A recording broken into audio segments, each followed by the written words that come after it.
Today, it's Pioneer Day in Utah, and I wanted to smoke up some ribs, and I got a little bit of a surprise when I went to the grocery store. I found out that the St. Louis cut was 3 times the price per pound as the spare ribs, and it was more expensive than buying the spare ribs whole. Now, the spare ribs has the St. Louis cut inside of it, and so with a couple easy cuts, you can turn spare ribs into St. Louis cut and have a few pieces left over. In the process, you'll save yourself a little bit of money.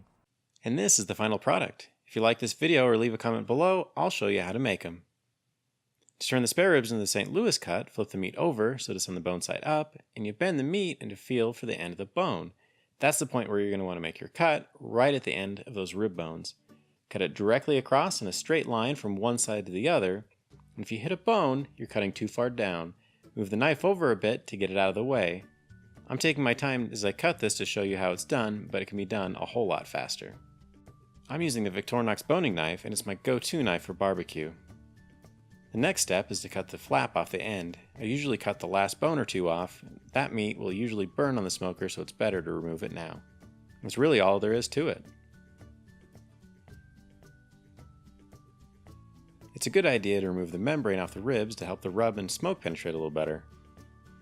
Just grab a butter knife and push it along the bone underneath the membrane to loosen it.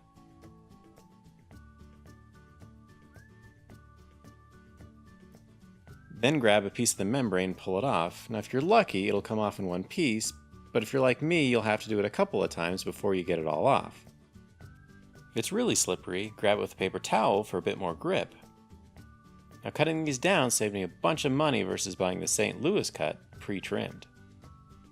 Next, I cover it with my favorite rub and it's ready to go out on the smoker. Now again, if you want to see how I made the final product, put a comment below and ask. Hit subscribe if you want to see more videos about grilling, smoking, and cooking with fire, and we'll see you next time.